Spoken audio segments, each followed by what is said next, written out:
this one is called Starting from Scratch. I'm building a new product. It's called Demo Monster. It doesn't really matter what the product is. What I do think is interesting though is I got about 17 meetings in 24 hours. We'll see if a couple more trickle in, but still 17 in 24 hours is pretty good.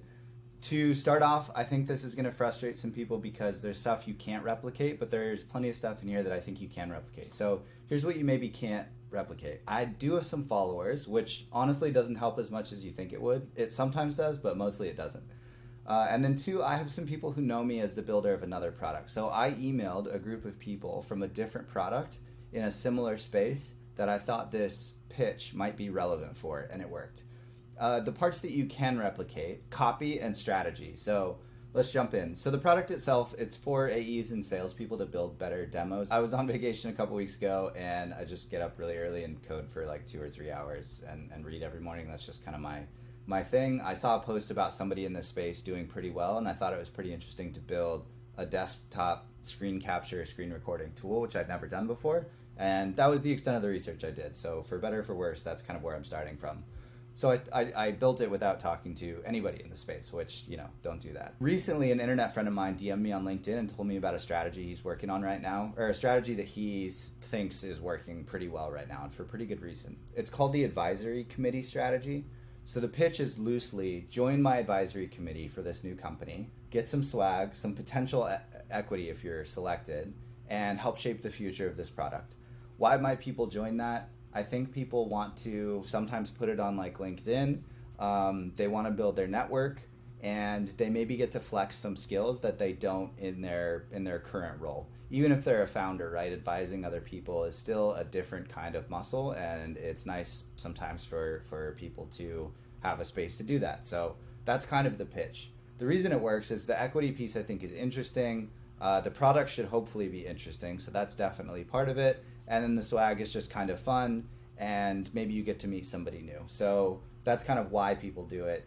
As a side note, companies set up 5 to 10% of their equity as an options pool. So companies formed, founders split the equity, they raise some money, founders have to revest that equity, and then generally speaking, like the VCs encourage some kind of options pool for early employees to come in and get some equity.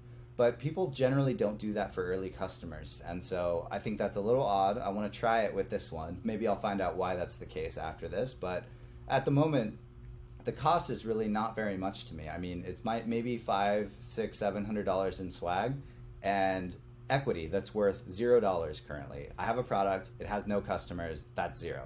So it's really no skin off my back to try and build some kind of momentum, even if it means giving up some percent of the company. So let's get into the results. One email, I sent it to about 1,000 people, 34 unsubscribes.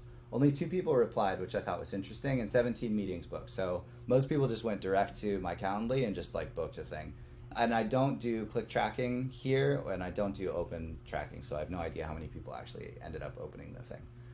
So we kind of went through the offer, right? The offer is I'm assembling an advisory committee, and I have all the copy in the post itself. So I have I'm building an advisory committee of around 20 people. I'd love for you to be a part of it. If you're XYZ role, it would be great to chat about how you could contribute, and then just have a photo of the hat. We have this cute little monster as a logo. I named it Mo. Not a very creative name, but it's still kind of fun to have some kind of character to wrap this whole thing around. Again, the product's called Demo Monster, so Mo, the monster, is kind of the mascot. So the whole point of this advisory committee thing is to get feedback. You cannot bait and switch and try and sell these people when you get on a call with them. They're not your customers. They're your initial community, and you need to just ask for genuine feedback here and do proper kind of mom test, customer research type questions. You're building a small group of advocates, you're building a little community, and you're there to listen.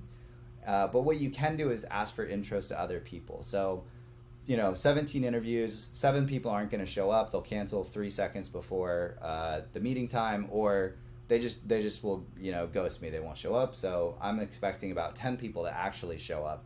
And I'm only expecting about 5 of those to actually be meaningful. But 5 is really, I don't know, you can do your own research on this, but 5 roughly is kind of what you need to start getting consensus around thoughts about product, space, etc.